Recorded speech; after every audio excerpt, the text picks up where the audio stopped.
Welcome to Awaken Ascension Radio with Cheryl and Bridget Avalon.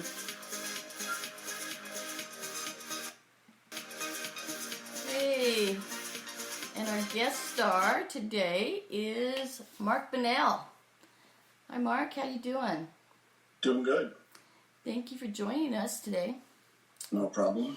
What we're doing is we're doing just a little podcast that teaches people about hypnosis today.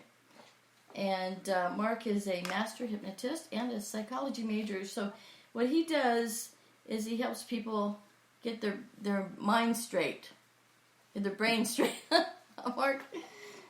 If that's possible. If that's possible. Well, we really need it in today's climate, let's say. Yeah. Because it's been a really confusing year, 2020, the pandemic, and a lot of people are getting very depressed. What do you think? Yes. So can you give me a little bit of information on what hypnosis is to you?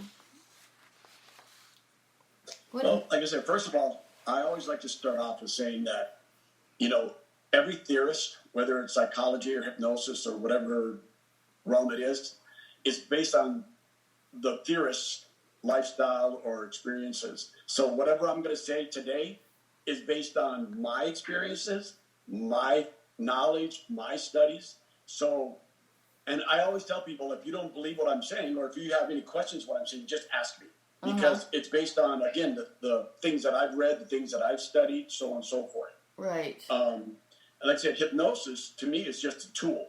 It's a tool like anything else to use to help people to find out their lifelong questions, whatever it may be, For me, like I said, I've used hypnosis ever since, when I'm in my teens, which was self-hypnosis. But, for me, like I said, hypnosis is just a tool that you can use to help understand things, or let me see how to better say it. I would just say better, just another tool to use to help you understand things about yourself.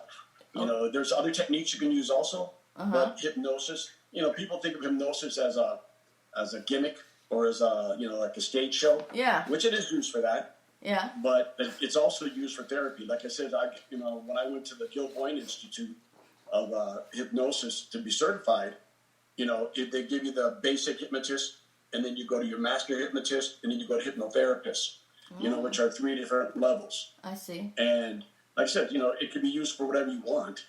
But like I said, to me, it was just another tool to use as, to figure out ways to overcome and or understand yourself. Okay. Well, have you ever come across somebody going into a past life when you've done hypnosis? Yes. Yeah. The fun thing about that is, it's kind of a tricky subject because, some people believe, don't believe, whatever it may be. And it's up to you. It's up to it's like religion.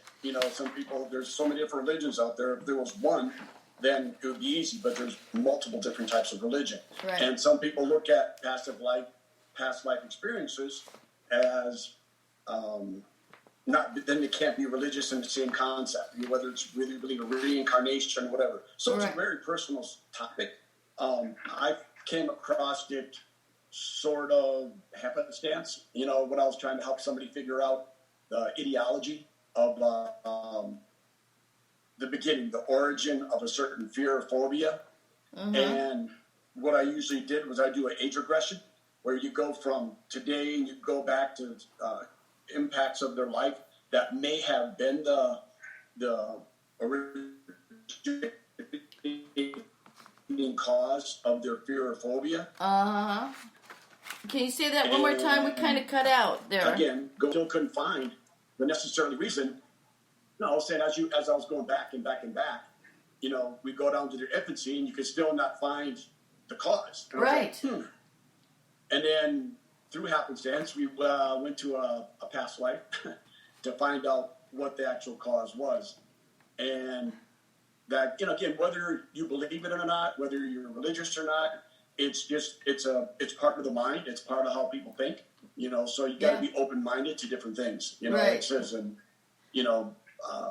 I remember reading books on Many Lives, Many Masters. Oh yeah. That was a very influential book. And these are by doctors and psychiatrists and psychologists, and so on and so forth, that put their validity into it. But yes, so I didn't necessarily have somebody come in and say, "Can you hypnotize me to find out my past lives?" Yeah. But I through whether it was stop smoking or losing weight or building up your confidence or fears or phobias, that's how I came into it, I guess you could say. Okay. Yeah, well, what about yourself? I've done hypnosis too, right? Yes. I did, and that's how I did my book. Yeah, I don't know if you could see it. Oh, we got the green screen. Sorry. There we go. Place 33, Secrets of Universal Truths Revealed Through Hypnotic Channeling is what I call it, but it's hypnosis, right? Okay. And so we went to a lot of different dimensions, but also a lot of past lives, too. Okay. And also through my work with angels, I work with angels, to help people to overcome things and to balance, and everything's energy, right? So yes. So through learning that, I've done a lot of past life regressions on people that have just automatically went there to cure a problem, like you say, and once they get there, then it seems to go away. Have you noticed that? Well, I always use, it's like a catharsis is what you're talking about. It's a cathartic behavior. Yeah. Is once you become aware of something, it loses its hold on you. Yeah. For me, what I usually, I like to use an onion theory. I don't know if you ever heard of the onion theory. Yep, layers. Where the core of the onion is the ideology, is the origin of the cause of whatever it is that you're trying to discover. Okay. And the layers are the false beliefs on how you think this cause started. Ah. And that's where hypnosis and or counseling, psychology background, comes into play, is where you peel back the layers. And as you're peeling back the layers, you think, oh, that's it. Oh, maybe that's not it. Oh, that's it. Maybe that's not it. And it may take, that's why counseling and or hypnotic trances, it takes several times to go through. Right. Because once you actually start peeling back, and again, what is the original ideology? What's the original cause? You might necessarily know. But if it's what you believe, that's where the catharsis comes in, where it's like, oh, okay, so I don't have to have this situation control my whole current life because of something that happened to me in the past. Whether it's a childhood, another lifetime, or whatever it may be. Right. But to me, hypnosis it's specifically an altered state of consciousness, or a path to the subconscious, if you believe there's a subconscious. Some people don't believe there's such thing as a subconscious. Oh my Some God. people don't believe there's such thing as conscious. Yeah. Some people just think it's just a thought. it's a name that's given. But again, when you have to give something a name to be able to identify it, to be able to understand it or comprehend what it may be. Yeah. But like I said, I think people underestimate the power of their own brain and the mind, to which I distinguish also. Like I said, the brain, it's just a tangible thing inside your head. The mind, it's a non-tangible factor that, right. It doesn't really have something you can dissect and look at and say, this is what it is. It's not matter. So, it's not matter. No. Right. But it's energy. Like you said, it's energy. Right. And again, you think about that, you think about memory in itself, which is what you're tapping into, right? When you go into hypnosis, you're trying to tap into somebody's memory that a person may have. Really? And where does that come from? Yeah, right. Is it the mind or is it the brain? Well, I think... Is it the synaptic gaps? Is it the actual function? Right. Go ahead. I think that the brain is a transmitter. It transmits. You still there? Yeah. What was that? I said I think the brain is a transmitter. It transmits the consciousness. That's what I've learned. Well, through my studies, what I've always found is the brain is, like I said, it's a tangible organ in your body that takes in stimulus. whether it's through the eyes, through the nose, through your senses. It takes in all the stimuli from the day. And as you go to sleep at nighttime, or as you process things throughout the night or throughout the day, your mind tries to synchronize the senses to what makes sense in your life, to what makes sense from your past experiences, and it tries to categorize them and say, okay, this was a smell of this was a taste of this was hot, remember, don't touch it, that's what happens. So that's where the brain and the mind, to me, I differentiate between the two. I see. Like I said, yeah, but I do even too. hypnosis in itself, you have the brain itself has different brain waves. And you talked about energy earlier, because you got gamma waves, you got beta waves, you got alpha waves, you got theta waves, right? Frequency waves. Frequency, and right? Hypnosis in itself is puts you in a theta wave, which is like a daydreaming or somnambulous state, sleeping state. And that's where the name hypnosis comes from, which was coined. Actually, the term was coined by James Braid, and he put it hypnosis because hypnos is sleep, and it's like state. It's not a sleep state, but it's a sleep-like state. It's more of a better word. I think a better word for hypnosis would be monoideism, because it gives you the ability to concentrate on one thing at a time. And that's the whole key to hypnosis, is to be able to focus on one idea, one topic at a time, to be able to get to the other parts of the subconscious, if that's what you want to call it, or mind. Right. So now, what do you think about divine mind? Oh, that's a good question. Well, I believe in, I know if you go into Carl Jung, and he talked about the collective unconscious. Yeah. He was a psychoanalytic theorist back in the time of Sigmund Freud, Carl Jung, Alfred Adler. They all started this whole psychology, theory. Or basically, prior to that, before psychology, you had philosophy. People would philosophize what something was. But psychology was really the beginning of trying to prove and or diagnose certain illnesses and stuff like that, and belief systems. And Carl Jung believed in individualized psychology, but he also believed in innateness, something that we all have within us. And he said it comes from your collective unconscious, which is similar, I believe, to what you're saying is, it's like there's an ethereal realm or a knowledge out there, whether some people call it the Akashic Record, some people call it their own personal lives. You can call it whatever you want. And again, that's where the mind differentiates from the brain. The brain is a physical function. The mind is something that you can't touch, feel, or sense, as much as it comes from somewhere. Did your memory stay in the brain, or does it go into a field, whether it's a wave or whatever else, which people call the mind? And what Carl Jung talked about, the collective consciousness, like an innateness that we all have within us, that's brought up from our histories of our past, not so much our past lives, but through the generations before us. The DNA and all that is included?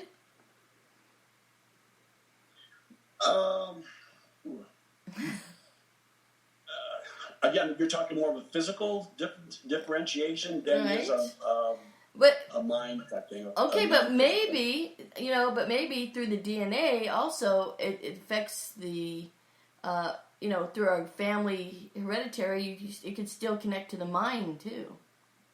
Actually, it's funny because my thesis for my bachelor's and my master's degree was on the prenatal, maternal, prenatal psychology. Basically, it's the maternal emotions and how they correlate to the behavior of the fetus once they're born. So basically, we all have endocrine systems, right? We all have, in certain situations, you have the flight or flight syndrome. If you get excited, you get adrenaline, you get stressed, you get cortisol. Your body releases certain neurotransmitters or endorphins throughout your body. But remember, we talked about, Carl Jung talked about innateness. Everybody talks about this innateness, and you even just said it with DNA. That's an innateness. Where does that come from? It has to come from somewhere, right? Whether it's through DNA or, to me, it's the maternal fetal exchange. And what I differentiate is it's during the synaptogenesis stage of the brain, during the when your mom's pregnant with you. And it's not to put the blame on the mothers now, don't get me wrong. Yeah. But the maternal emotions, every emotion has a physiological predisposition. So if you get stressed, what do you release? Cortisol.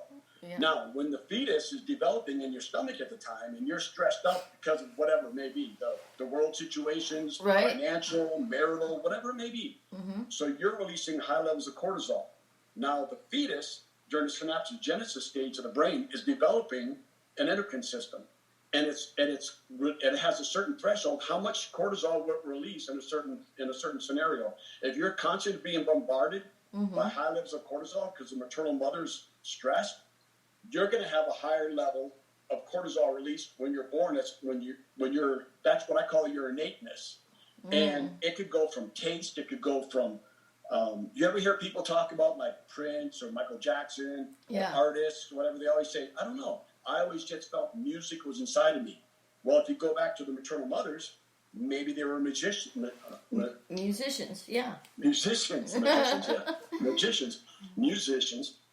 or they had certain hobbies and habits, whatever it may be. Creative energy. To me, more so than DNA, to me, the innateness comes from that maternal fetal exchange. Now, it is known that through the placenta, there is a barrier, of course, that protects the fetus itself from certain things, toxins are going through in the fetus and affecting them. But it's also known that certain hormones and certain, hormones do transmit between the blood barrier, the material, and again, it affects the fetus during certain stages of the development. So that's where, more so to me with DNA, I mean, I'm not saying DNA doesn't play a factor, obviously it does. Yeah. But I would say to me, it's more the maternal fetal exchange during the synaptogenesis stage of the brain, during the developmental stages, depends on first, second, third trimester, whatever it may be, how it affects them. Yeah. And then, but then again, when you get into the fetus is born.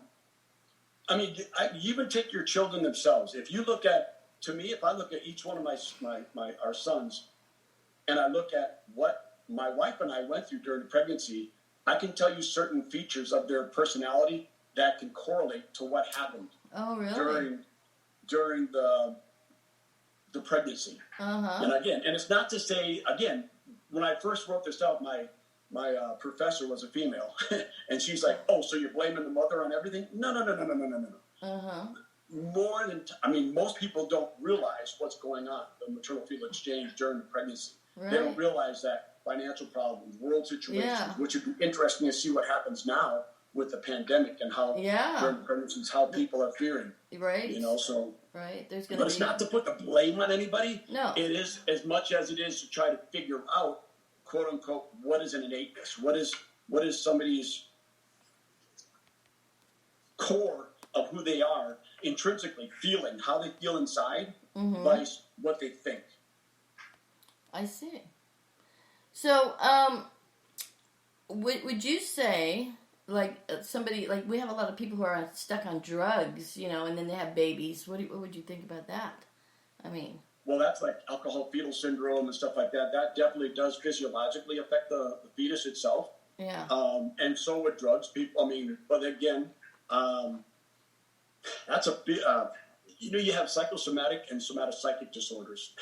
Psychosomatic disorders are your mind controlling your bodily functions. In other words, you think something's going to happen to you, boom, boom, boom, all of a sudden that heart attacks or high blood pressure, are all from stressors that you put on in your mind. But somatopsychic disorders would be, like I said, chemicals within your body, like I said, the cortisol or high levels, because you have serotonin, dopamine, whatever it may be, how they affect your physiological response and how you think of them. Yeah. So you got it's just the reverse of somatopsychic and psychosomatic. But I would say, like you said, alcohol fetal syndrome and or drugs definitely will affect not only physically the development of the fetus itself, but how, I would say more so how it interacts with the environment. Because you can have somebody born, like the mom was on cocaine or whatever, maybe, and the baby's born and they get weaned from it, but how the environment interacts with the physiological responses and how they're brought up can either overcome it and or, enhance it or make it worse, I guess. Yeah. Well, what about, like, we have so many babies that have, Asperger's, ADHD, autism, all that stuff. Where does that come from? Maybe. the like you say, the parent, the mother. Well, I don't know so much. I mean, you can't say that any of those just all of a sudden started happening. They've been happening for eons. Yeah. But it's just like, and how you look at them. It's funny because you look at other countries and you say, they don't have any Down syndrome children. They don't have any of this. Because they would take their children and, unfortunately, kill them? Either, yes, or put them in homes somewhere so the family, because they were embarrassed by it.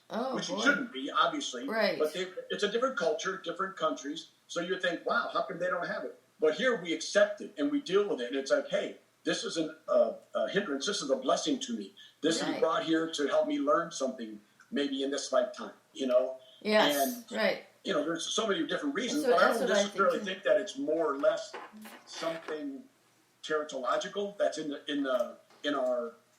our system itself, in our environment that we maybe ingest and make the children feel the same. Like people think inoculations, so on and so forth, will affect them. It's like, I'm not going to get a flu shot. I'm not going to get my kid immunized.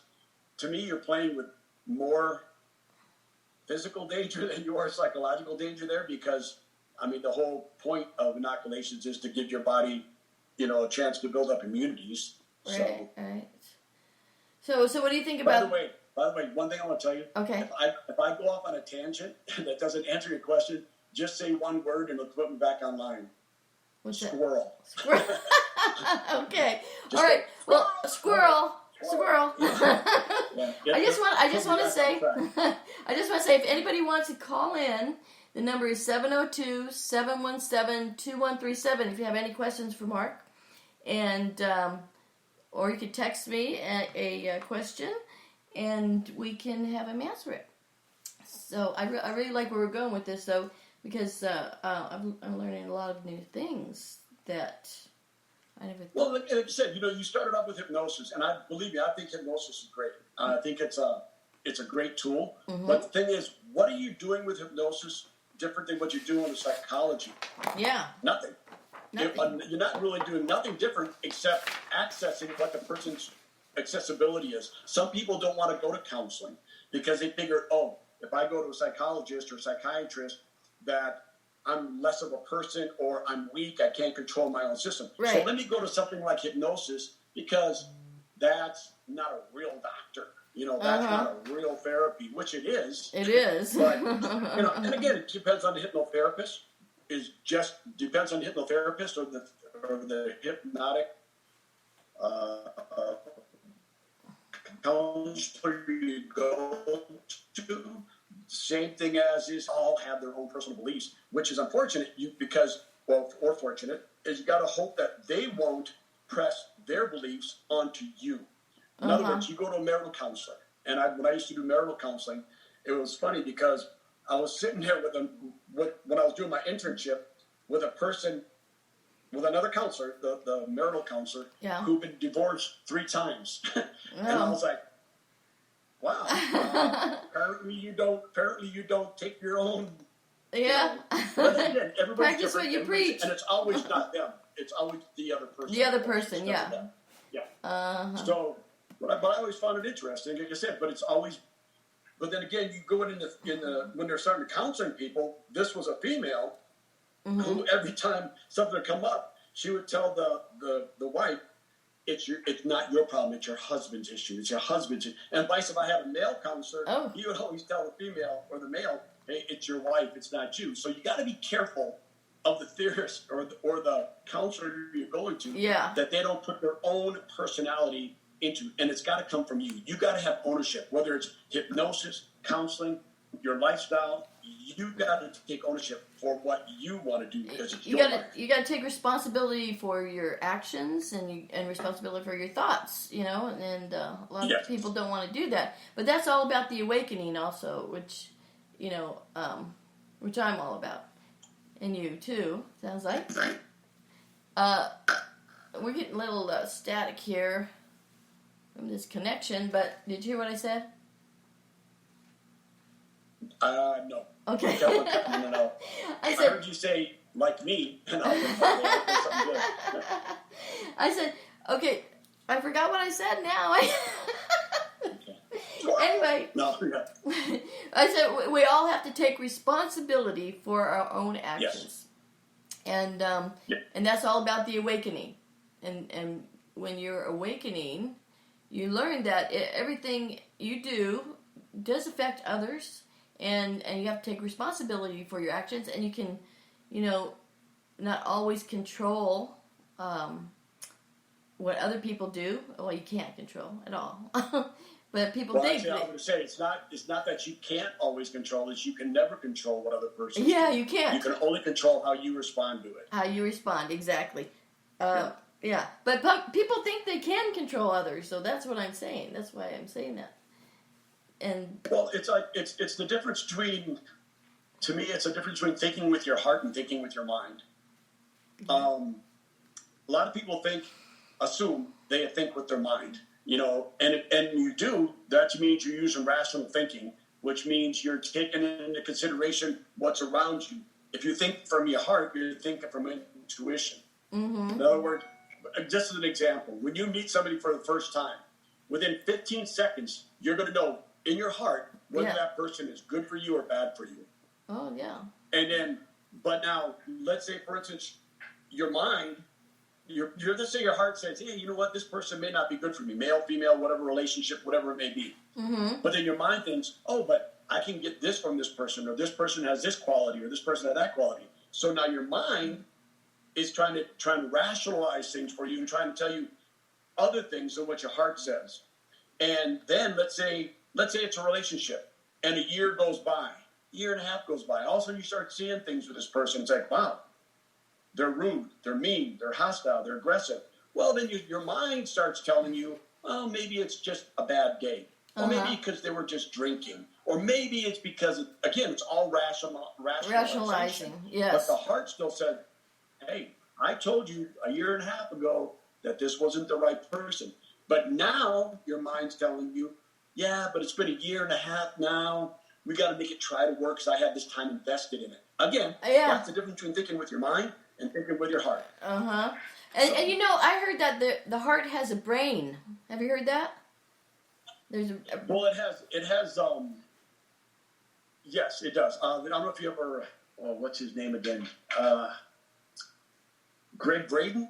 Oh, yeah, Greg. I love him, yeah. And he talks about the heart-mind coherence. Yes. And how you have neurotransmitters in the brain, but you also have them in the heart. Yes, and the gut. And stuff like that, where they found out you do have, yes. So yeah, I believe, like I said, I listen to everything. I look at all different philosophies, theories, whatever it may be, just to see whether they fit into my realm of thinking or not. And if they don't, I try to figure out, well, why doesn't it? What is it about me that I'm trying to say that this doesn't fit my scenario or my belief system? Mm-hmm. Is it something that I blocked off myself? Or is it something that I'm not, is there some reason why I'm not accepting it? Again, it's going back to the hypnosis or even counseling or anything in life. Mm-hmm. People say, well, I can just take this red pill and it's going to make you feel better. It's easier, instead of having to do the work. Right. The inner work. Your mind. Having the self-discipline. Yes. Yeah, because, not to be anything about religion, but Jesus said that the kingdom of God is within, and so that's why you have to go within and change all that, and then on the outside you'll have abundance. That's what I've learned. Once you change it. Well, it's funny when you use theories or you talk about religion or you talk about anything. It's interesting how people. I'll put it this way. If there was one theory that worked, that would be it. But there's not. Why is there so many religions? Why are there so many theories of psychology? Why are there so many different techniques like hypnosis and so on and so forth? Because we don't know. Why? I mean, one day you're told to wear a mask, and the medical community profession say, don't. Pandemic, this is not what's going to happen. They say, what? Wait, repeat what that? What you do? You can find out what works best for you. Yeah, but repeat that. Repeat that about the professionals. The pandemic, you said. No, I'm just saying. Even with that, even these medical professionals, they try to. One person will say that kids can go to school. Another one says kids can't go to school. One says wear a mask. Another one says don't wear a mask. Right. One says that scientifically this is proven. There's no concrete evidence of anything in this world. Well, don't you believe what works best for you? What works, and that's where individualized psychology, whatever it may be, works for the individual person. For what do you want to get out of life? What is it that you're trying to strive for? What it's like fears and phobias. What's the difference between like obsessive compulsive disorder? Okay, so say you want to walk around a building 3 times before you walk into it. Okay, so what? Does that hinder you in your life? Well, if you got to be somewhere at a certain time, just make sure you leave earlier. Yeah. So it depends how far you got to walk around. Maybe they're scientific, right? But the thing is, it's more about how does it affect your life? Fears, phobias, OCD. It's all. It's at what level does it affect your life to make it where you have to change it? Otherwise, you deal with it. If you're quirky, if you got little, idiosyncrasies about your personality, okay, as long as it doesn't affect your lifestyle, what's the problem with it? Right. But it's when it becomes over. It's so overwhelming that it controls your life, controls your destiny, controls your ability to have relationships or have jobs. Or right. That's when you should be able to seek help and try to overcome that. Yeah. And so what you were talking about, the two, the good and the bad, so to speak, I think that's because of duality, and when because we're in duality, we live in duality, that you want to rise above that, of course, but you get into the middle, you look at both sides, and you get in the middle, and then you can see which choice to make. That's what I've learned. Okay. but it's good, though, because what you're saying, this is a conversation. Duality in itself, it's a perception of what you believe to be true, what you believe to be false. Again, it's all based on perception. It's based on what I accept as a belief.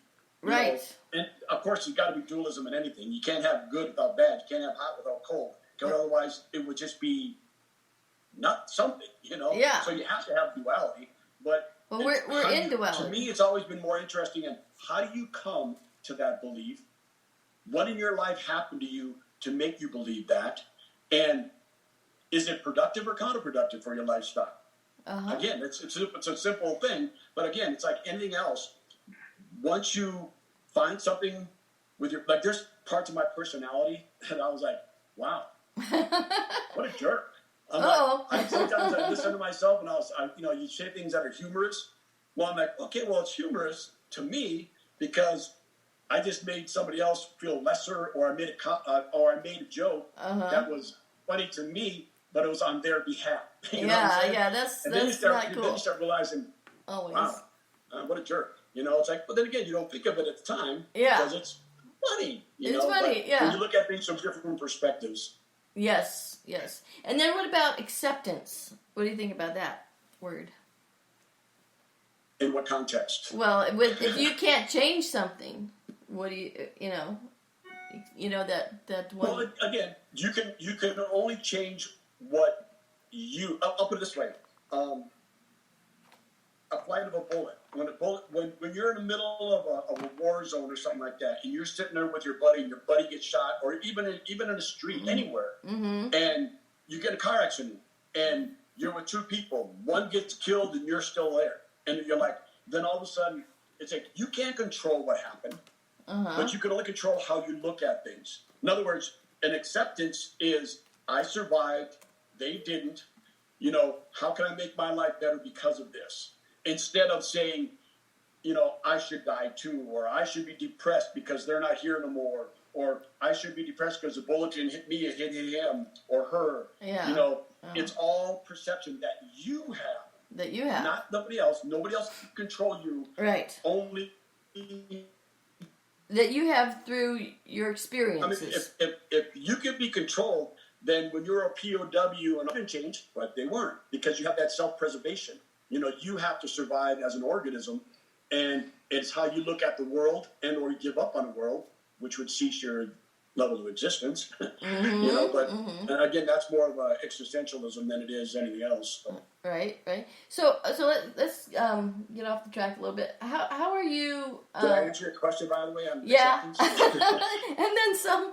Okay. I don't like it. Okay. How are you dealing with this quarantine in your life? I just look at it just like I said earlier. As far as I don't have any control over a virus. I mean, if I get it, Mm-hmm. I think that my belief system and how I overcome things. In other words, I believe with a positive attitude. Mm-hmm. You know, I'll have a stronger system to be able to fight things off. Uh-huh. Right? If I'm stressed and have cortisol, you know, going through my body because of stresses and or certain different hormones, and it's going to reduce my body's ability to fight off diseases and or viruses. So, well, I mean, not much. I mean, if you get it, you get it. I mean, you could take precautions. Obviously, wear a mask, wash your hands, keep your social distancing. That would be kind of like a common sense approach. Yes. You know, but even if you still do get it, you know, then again, you know, instead of saying, "Oh, I'm going to die now," it's like, okay, how can I overcome this? Right. So. No, I've known a few people who have gotten it, and it's been hard, but they've overcome it. You know, they've. I think the harder it would be how you look at it, because if some people accept it, if they accept the fact that, hey, I got it, I'm going to feel this, I'm going to feel that, because I heard the newscasters say this, I heard people say that. Mm-hmm. But again, you hear people that walk around with it that had it, didn't even know they had it. Yeah. It's like, wow, I got tested and they said I had it. How did I know? I never felt it. Again, what is that? That's the way you think. You think it, and you make it worse or better by your thoughts. No, it didn't mean that you know, if you have underlying predispositions, you know, physiological predispositions, and it's going to affect you differently. If you have, you know, heart disease, whatever, diabetes, stuff like that, obviously it's going to affect you. But I'm not a doctor. No, you know, I'm not I don't either. know about medications or therapies or none of that stuff. But the mind is something you can control. Okay, so people who are depressed, well, you know, that's the big deal right now. A lot of people are having depression because. And what is depression? It's a thought pattern, right? Yeah, and I think it's just a negative thought over and over and over again. That's what I think depression is. Well, again, it's like what you're talking about. We were talking about earlier. You know, there's certain hormones that go through your body. You know, cortisol. You've got serotonin, dopamine, so on and so forth. And they have antidepressants that can suppress excessive amounts of certain hormones in your body. But again, it doesn't deal with the thought pattern. Right. The thought pattern is what's prevalent. And that's something that you need to change. Yeah. Is that your timer going off? No, that was a message. Like somebody saying, well, what about depression and anxiety? How would you deal with it? How would you help somebody with depression and anxiety? Well, it's the same thing. Depression and anxiety they're both thought patterns. And one has a higher hormone release and another one has a different one. And anxiety, again, you're bringing on cortisol again, which is high amounts of a stress hormone. You know, that's going through your body. Well, why is it going through your body? Why is it being released? Because the way you're thinking about certain things. The worst thing is when you try to control something you can't control. If you can't control other people, you control your environment. You can control who you need to talk to. If someone's being condescending or trying to control you in a certain way, you know what you can do? You can leave that situation or confront the person and say, hey, this is what you make me feel. And they're going to say, okay, so what? I don't care. So you can't change that person. Yeah, it's again acceptance for who the person is and just move on. You know, they can't control you because you're only the person in control of your thoughts. But, you know, you can't control their thoughts. When they use for depression and or anxiety, they use medicines, which can help control the output of the hormones, or alcohol, or drugs. Yeah, I don't like that one. But it doesn't. No. But that doesn't change the mental thought. The pattern's still there. That's where the physiological. Right, and that's where hypnosis comes in. Right. Well, yeah, hypnosis can be used for multitudes of things. You know, I'd say you can use it for dentistry. You can use it for anxiety, and it's really good for anxiety and depression. Yeah. You can use it for multitudes of things. And like I said, other than just, you know, parlor tricks. You know, hypnosis is a very good technique to use because it helps people to overcome issues that they weren't aware of to begin with. Yes. In other words, the ideology, the beginning of it, the origins of it. Instead of trying to mask it with drugs and alcohol or medicines, get to the core of it. Remember that peel back the onions? Yes. Don't add on peels. Don't add on layers. Right, with the alcohol and the drugs, adding on layer. And then you got to take that away to get to the core. But it's already there. Now it just takes longer. Yep. Yeah. So, okay. That's awesome. I think we really helped a lot of people with that one. Describe the experience of balance in psychology or in hypnosis. What would you say being in balance would be? Like? Again, to me, psychology, hypnosis, it's all your personal belief. Like I said, every theorist has based their theories on their experiential knowledge, their knowledge of the world that they've experienced, whether it was during Victorian ages, in the 16, 17, 1800s, or now. Mm-hmm. So, and every theory is based on their either experiential knowledge and or observes and or tested, theories and hypotheses. And then from there, they go on and other people come in and say, no, this isn't it. This is what really manifested. This is what really manifested. This is what really manifested. From their perspective. That's why you have so many theories. That's why you have so many religions. That's why you have so many of everything else. That's why some people like one food, some people don't like another. But it's what best works for you. And again, whether it's an obsessive compulsive disorder, whether it's a lifestyle, whether it's a psychological or a belief that you have, hypnosis, psychology, like I said, they're just tools to use to help you manage your life and how your perception of the world is. Yes. Okay. I like that. So, would you recommend people to get into some counseling and do some hypnosis for reprogramming to help with depression? Reprogramming, that's an interesting concept in itself. That's a connotation right there that I don't even want to deal with, because again, that's saying that the subconscious is something below. You want to reprogram something that just by the name of it, subconscious, means that's beyond your consciousness. So you're going to reprogram something you don't even have conscious ability to know what it is. So isn't it better to become awareness of what your what it is? Awareness. Instead of thinking of a subconscious or reprogramming something that is innate in you or whatever. How about just saying, what is my issue? And how can I overcome this issue cognitively?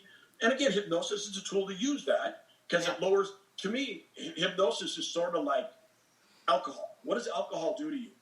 It lowers your inhibitions. That's why people that, I can't talk in crowds, but then they drink and now they can talk in crowds. Then they can talk really good, It lowers their inhibitions. Yes. So I'm not trying to correlate the two together, but hypnosis lowers your inhibitions of what you would frame in your mind as something that you can't do to something that you can do.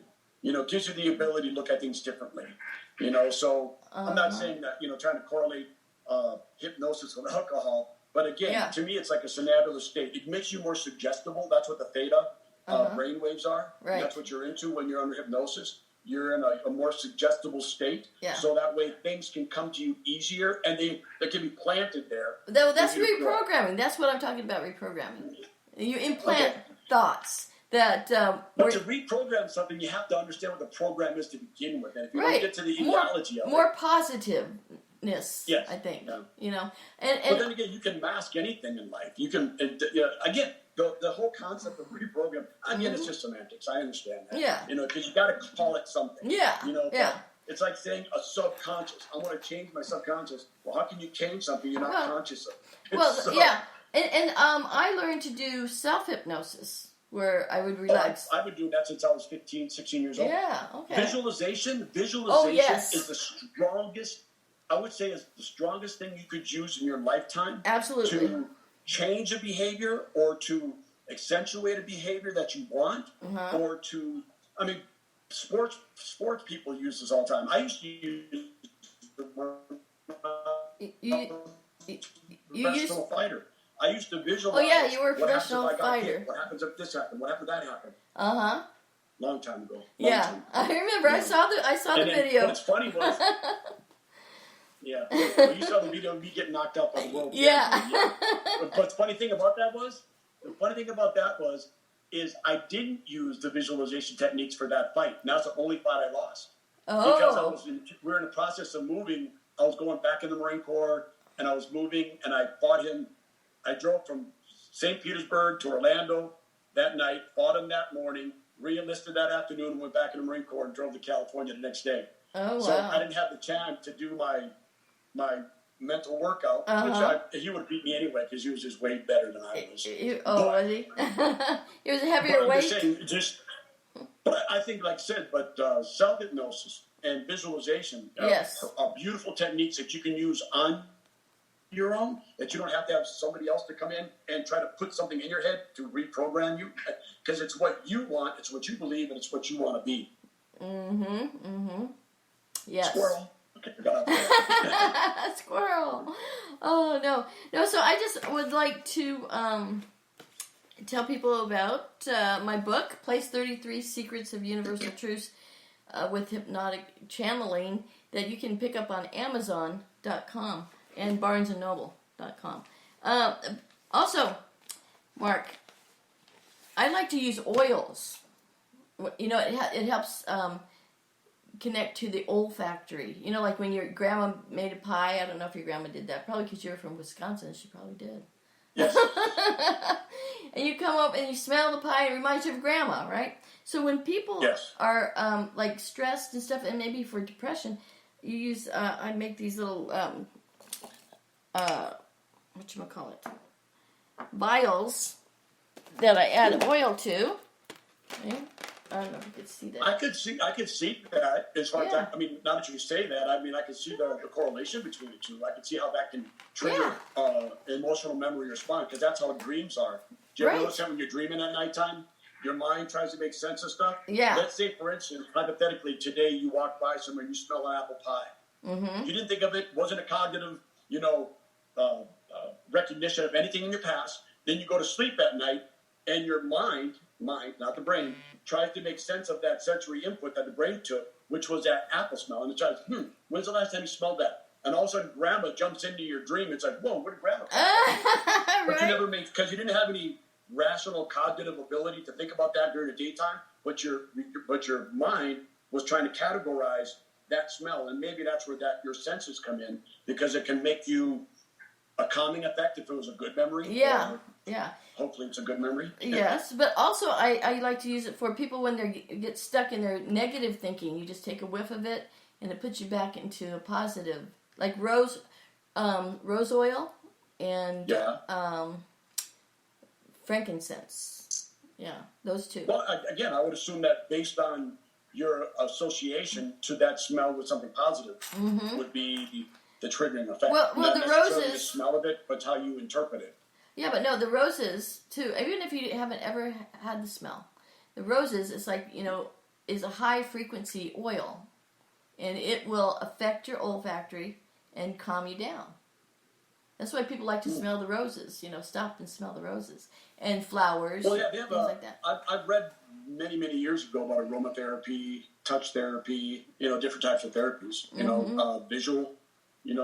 With the different lights and stuff like that. Yeah. So yeah, they all have the connotations that are positive, and it can be used, like I said, it's anything else. It's just another tool that people can use to themselves. Yes, and then crystals and also. Sometimes you need a big tool belt. Right. Yeah. So crystals also help magnify the energy, because everything's energy, like we talked about. So the if you want to go back, you want to hear something really quick. I don't know how much time you got left, but 15, you know how hypnosis. 10 minutes. You know what hypnosis originally originated from, right? You ever hear of a man Mesmer? called Antoine Mesmer? Yes, Yep. Mesmer. Yes. And he believed that there was magnetic energy in the earth, yes, and that you can heal yourself by tapping into this magnetic energy. Yeah. Of course, Benjamin Franklin and all these, they had this scientific group of people that got together, which was headed by, this is in France, by who? Benjamin Franklin, to disprove it. That's where we get it from. He disproved it? Benjamin Franklin? Well, yeah, what he did, back then it was just proved, but that was based on, because it wasn't scientifically provable. How can you prove something you can't see? Yeah, right, So right. there was, the effect was there. You still have the same effect. You know, that's why they say being mesmerized now is the same thing as being hypnotized. Yes, yes. But that's where the term came from. Well, I just wanted to add that. yeah, I've heard that. Well, that's like electricity. You can't see that, but it has they an put it effect in on a you, light yes. bulb. Yeah. But Yes. before we couldn't see. Well, we could see the lightning bolts, you know, but they could never harness Well, like I it. said, I think as time goes on, things that were disproven in the past are being proven now. I mean, whoever knew about quantum theory, whoever knew about displacement theory, whoever knew about quarks, you know, and atoms and stuff like that in the past. You don't see them, but you can theorize them, and you can see their effect on how they affect you. And again, going back to mesmerism, magnetism, field energy. I mean, to me, I think one of my greatest heroes ever that was truly unappreciated. Tesla? What's that? Nikola Tesla. Tesla. Yes. Yes. Absolutely. The most, like I said, influential person on the earth right now. I agree. I agree. Again, but nobody knew nothing about him until he passed away. And then that's when he became famous. Like an artist. Well, they knew about him. Their paintings are worth more after they're dead. Anyway, you know. But I do agree. A lot of things with Tesla is going to be coming out. You know, I mean, already it is, but we'll be using more of his technology. I think that it's always been out there, but again, you go into conspiracy theories, but I think that people keep things hidden because you can't make money off it. If you can't make money off it, then why would you want to have it? Yeah, but that's going to change. Why would you have free electricity when nobody's going to be able to make a monopoly out of it, you know? True that. Well, Mark, I want to thank you for joining me today. And thank you. We had a lot of great stuff come out of this. I bet we've been. I hope I wasn't too confusing. No. I think we're getting a lot of thumbs up.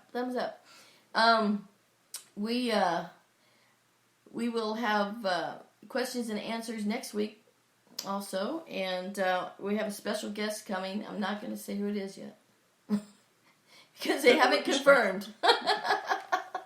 Let me ask you, is every guest special? Every guest is special. Well, just say you got a guest coming then. Okay. All special otherwise you're going to guests. make me feel inferior and say, wow, I guess I'm a special guest. I must have just been a regular guest. No, you should see your little sign, your ad. It says special guest on it too. It's all good. Anyway, I thank you so much for coming, and I will talk to you soon. Okay, thank you very much. Take care. Have a good day. You too.